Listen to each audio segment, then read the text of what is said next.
afternoon, folks. I'd like to call this special Oconee County Council meeting to order concerning the Budget Finance Administration Committee. Let's have a moment of silence, please.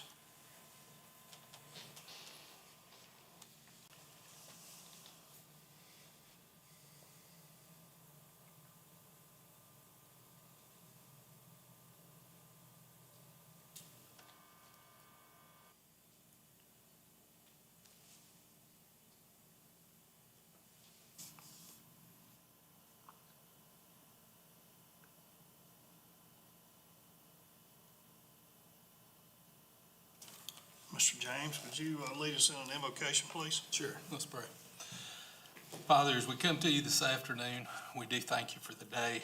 We thank you for all the blessings that you give to us. And Lord, as we get ready to discuss budget items, Lord, I just pray that we keep in mind that everything that we have, everything the county has, ultimately belongs to you, and we're just stewards of those things, Lord. And in light of that, we ask for wisdom as we make decisions, and just ask for your guidance, and just help us in all we do to glorify you. All this we ask in Christ's name. Amen. Amen. Mr. Hart, please sing our Pledge of Allegiance. Yes, sir. I pledge allegiance to the flag of the United States of America and to the republic for which it stands, one nation, under God, indivisible, with liberty and justice for all.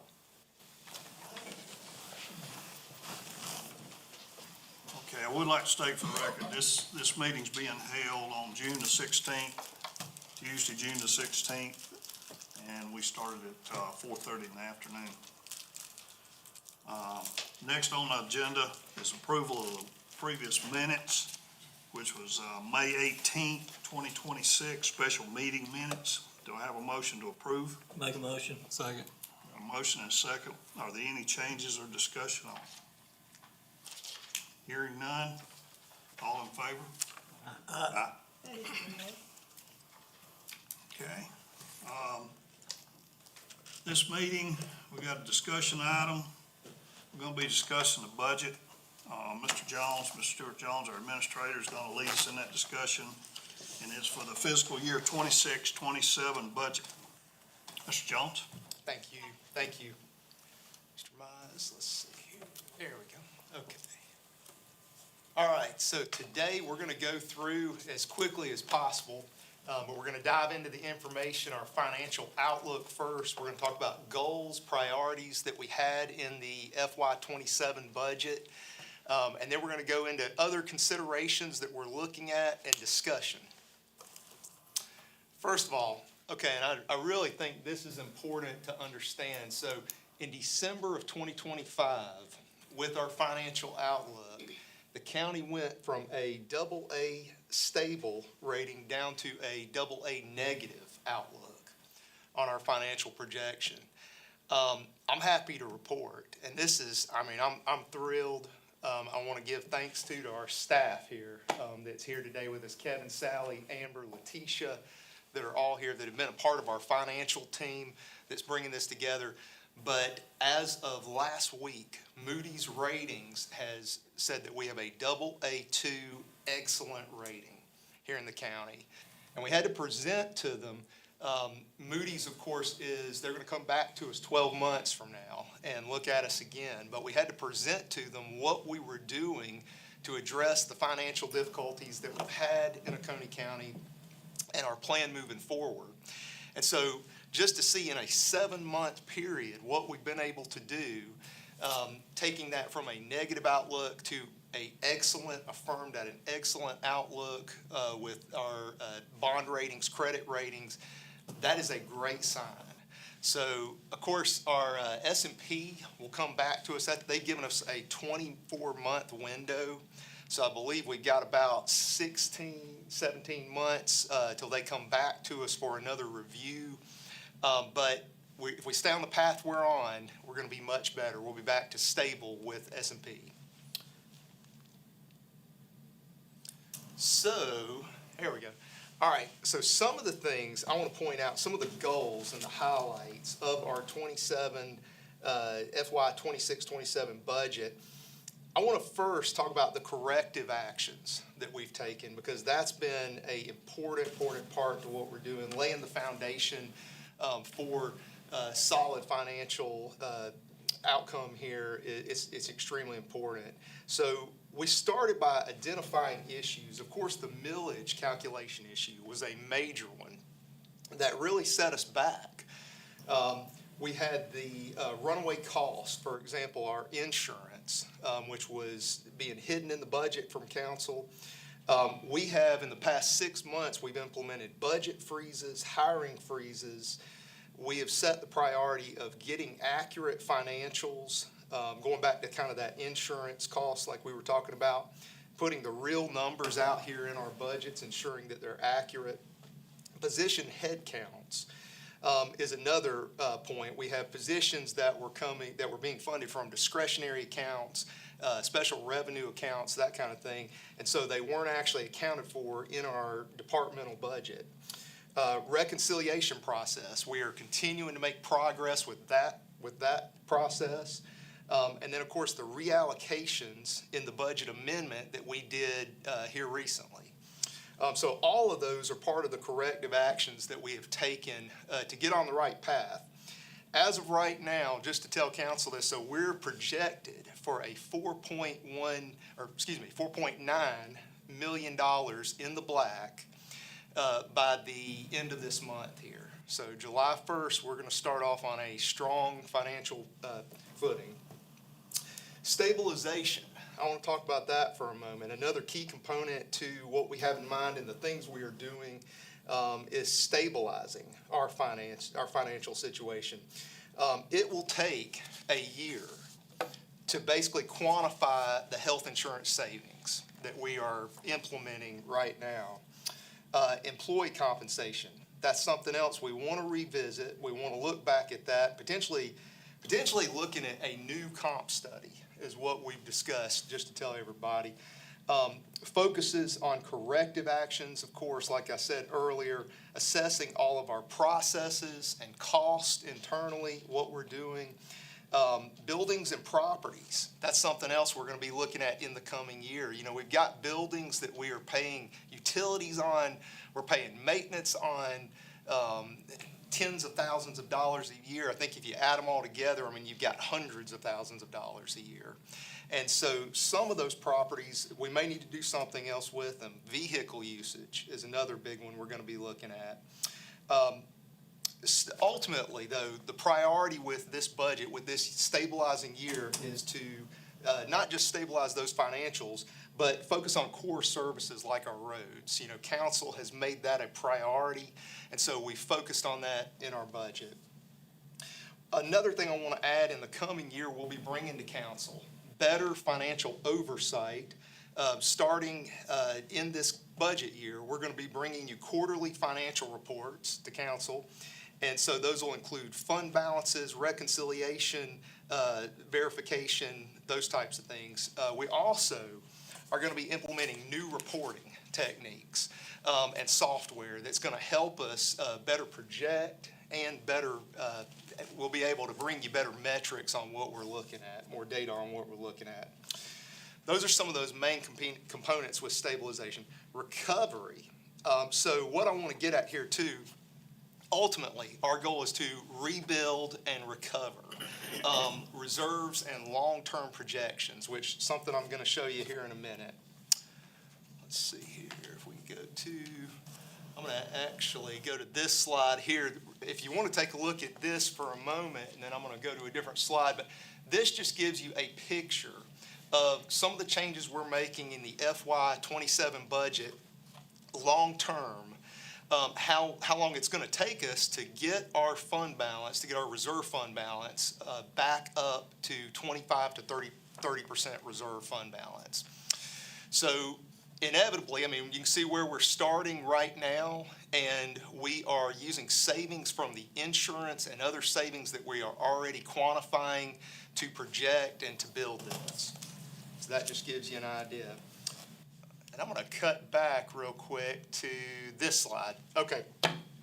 So some of the data on here, there's a lot of numbers involved with taxes, you know, and the whole process of taxes. As we know with millage, we have focused more on dollars in this budget, of course. And so one of my goals and one of the things I like doing is taking complicated processes and simplifying it, making it easier for everybody to understand. That's what our team is focused on. And so some of these metrics, some of this data from our latest budget, I want to share with you. When we are basically projecting new growth, we're estimating new growth. That's how, when we talk about not increasing taxes, that's what it's based on. Anything past that estimate of new growth, factoring in new growth, is going to be a tax increase without a doubt. So our current budget, one point I want to make is that if you look at strictly ad valorem taxation, 2.96% is where we're currently at on that budget. We project currently about 3 to 4% as our growth limit from all those tax revenue sources. And so that's something I like to keep in mind. As we're going through this process, we are not going to cross that line. That's our ultimate goal. So when you dive into some of the other data on there, I just wanted to put some key points. Looking back at some of the practices that were done in previous years, if you go back to FY25, for example, what we actually spent that year, this year we are only budgeting 1.46% more than what we spent in 25. Part of the thing we got to keep in mind as we're going through this is to rebuild that fund balance, we're actually using those savings toward that process. So that's why you don't see a huge decrease or increase, because we're trying to stay above the fray, trying to keep everything running, but also rebuilding that fund balance. And then a big one, if you look at the corrective action part of this, where we noted 6.63% was our overall decrease estimate in health insurance, just in health insurance. And so one key point in this budget, you've noticed as you've gone through that we have gotten actual health insurance numbers in there. It's very important because I want you to see what we were actually spending. I touched on that in a previous meeting. So that's a key point. Let's see here. Okay, so some other points I want to make real quick, and I'm going to jump over. In a moment here, I'm going to go through some key parts of the budget. I'm actually just going to go through the book with everybody. Let me make sure. Let's see. Yep. Okay, so I'm going to step over here, and if we can just go through the budget at that point. Is it best if I bring the book over here, or can I just sit over there? Where I don't know if the Sit mic. over there and I'll just mic you. The mic, okay, to make cool. sure it- Okay, very good, very good. Okay.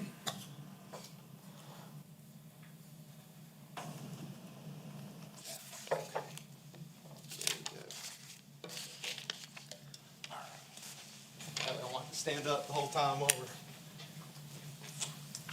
diving in here. Okay.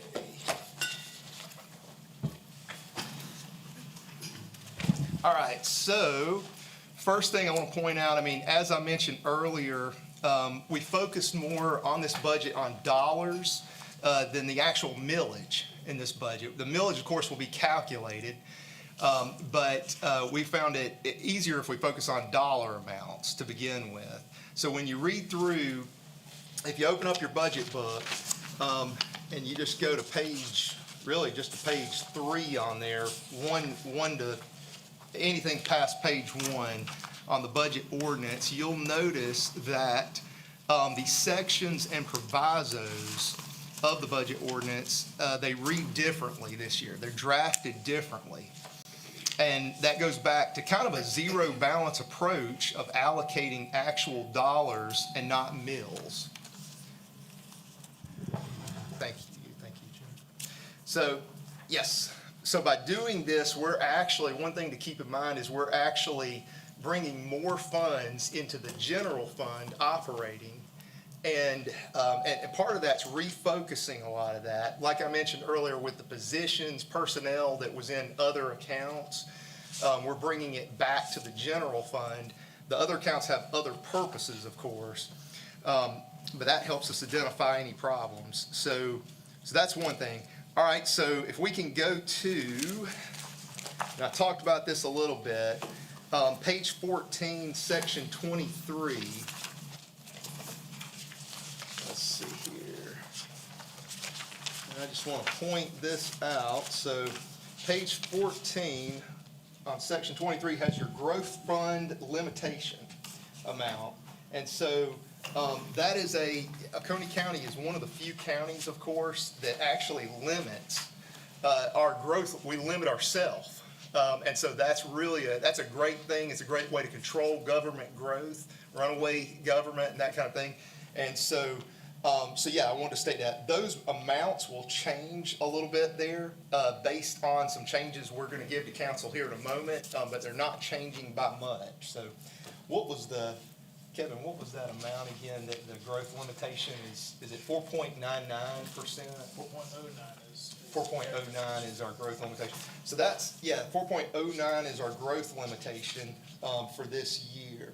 We're looking back and using some of our growth limitation from the previous 3 years as well toward this year. So that was just one point I wanted to make with that. If you go to, let's see here, go to your employee count by department. That would actually be page 25. You can see that overall there is a reduction of employees. What we've done this year is we focused a lot on reprioritizing and moving positions around if they weren't as much needed, or we saw a vacant position in one area. We may have moved that salary or that position to a different department. So there's a lot of that. Like I said earlier, part of the focus that we've had with this budget is getting actual numbers, so actual employee headcounts has been very important. That is yes, and I think that's all I got on that page. If we cut over to page 27, our fee schedule, you can see a number of recommended fees there, and there's some of them, for example, so we added a tower fee. That's something very common. GIS prints have changed. Probate fees, solid waste has changed. And if at any point, too, if council members have any questions, just please, yes, sir. I do. Mr. Jones, if you look up there at that tower fee, and right under it says ramp fee, tier number 1, there's a typo right there. Gotcha. Instead of 100,000, I think it's supposed to be 10,000.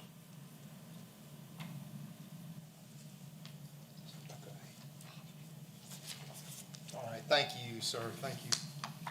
So we got that listed, okay. Okay, the next thing, let's cut over to page number 32.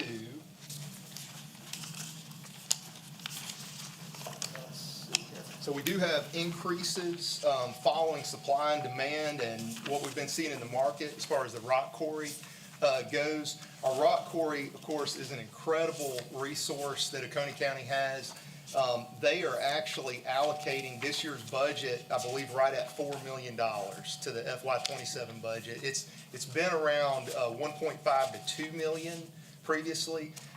They are seeing increases. I think they've gone up by like 2% that they're seeing increase in revenue by. Their expenditures have gone down by 5%. And they are grossing around $50,000 per day that they're open. So that's an incredible enterprise.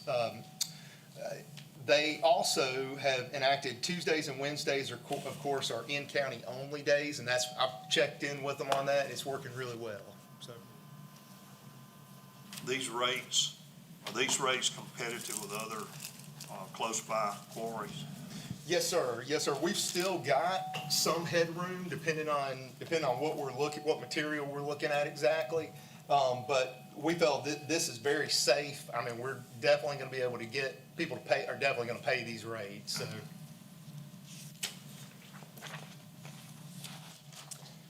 All right. And next, if we could go over to page 33 for our summaries. You can see the summaries on there. Revenue and financing sources, if we look at that one first. So we've talked a good bit about this, but in prior years, we had some numbers that weren't real in these places. And for one example, the $2 million wage and compensation line item for 2025 was never actually a real revenue, of course. So you can also, let me see here, when you look at the 2026, just to throw this out there, the 2026, it's got the budget amendment and the original budget in there. That amount includes, and if you look at the other financing sources, it includes all the transfers from discretionary accounts that were done in order to correct prior problems from 23, 24, and 25. And so it looks like a really high amount. We didn't tax anything more that year. It was just transferred that year. So that's why that looks the way it does. Of course, our expenditure levels from that year are much, much lower than that amount that you're seeing. Let's see. I think, I'm looking at some notes I had here.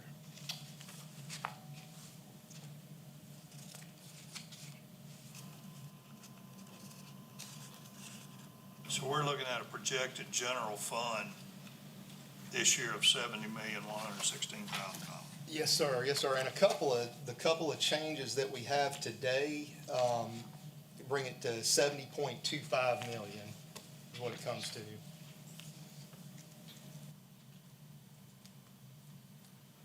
I think if we go over to what I wanted to show you on page 38, if you go to page 38, salary and fringe on 38.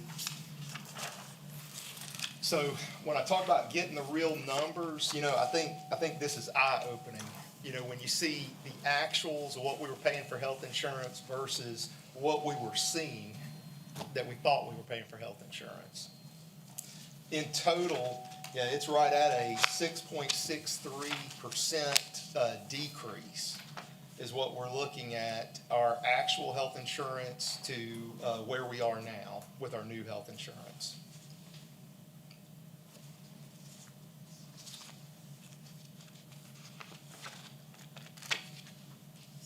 Let's see here.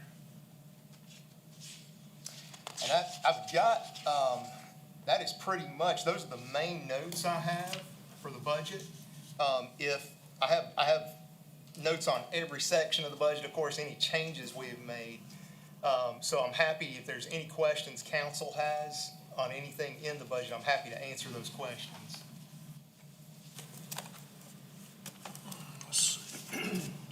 I got a question. I gave you a tax map number the other day. Did you check on that to see if it was overtaxed or undertaxed? Mr. Hart, trying to remember that, what I found on that. I did not find an answer on that yet, if it was undertaxed or overtaxed. I know there's a number of properties that I've gotten that question on, so we're looking at it. Okay, I just Yes, sir. didn't know where you might have had an answer right now. I got one, I'll call it an action item. This will be for Mr. Shirley to look into. Really doesn't, well, it could affect the budget because it could increase some revenue. But, I'll have to look at it's under the Parks, Recreation, Tourism fees, admission fees. And this has always been a burr under my saddle, but, knowing, and we've discussed this before in council meeting when Christy Hubbard was in here about how some folks has got these, and I'm glad they can have them, these expensive motor homes and big boats and all, and they go and they set up an LLC in Montana, and they register them in Montana, but they live here. And I wanted to see possibly if we could put some kind of restriction or regulation in place. If someone rolls into one of your parks and their registration on their vehicle, their motorhome or whatever, doesn't match their home address or registration, that they, even though if they live here, I would suggest charging them for out of county. It might be, you know, an insignificant change, but it could get a message across. I don't know how we would track how many folks we have here in the county that has out-of-state registrations like that. But I know I got a relative that does a lot of camping over at Crooked Creek, and you see a lot of them roll in from Montana, and I'm sure they're not driving from Montana just to come to Crooked Creek. Let me dig into that a little bit, see what, Yeah, we can dig, this is just something to think about.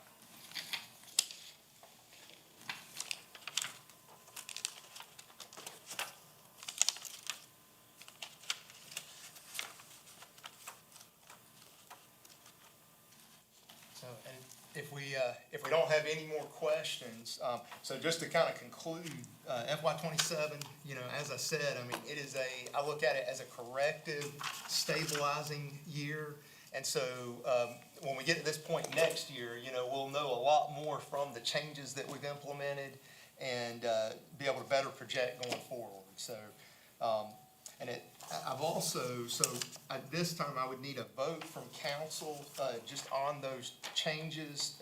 Council should have a Excel sheet, just of these changes. Some of them are clerical, and some of them are some things that literally are changing by the moment that we want to get into this budget, so. The budget is still balanced and still meets all of our thresholds for no tax increase, of course, so. It's in your black book. How about this one? Right? Yes. it is, that's it. It's in the front of this one, right there. So you need, Yeah, yes, sir. A Just motion? Just a motion, yes, sir, to add this to the budget. I'll make a motion. I'll second that motion for making changes as proposed. Okay. Any discussion, Tommy?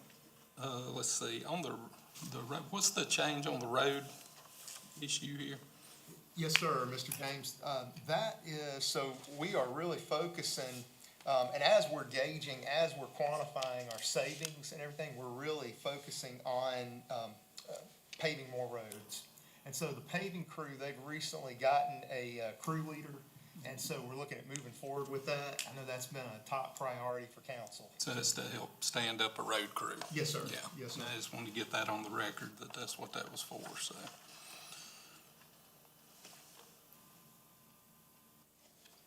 I've got a motion and a second. Any other discussion? All in favor? Phase 3A. Thank you, Mr. Chair. All right. That was a good report, Mr. Jones. I'm glad to see that we're back in the black, or coming back in the black and recovering. I guess I need a motion to adjourn.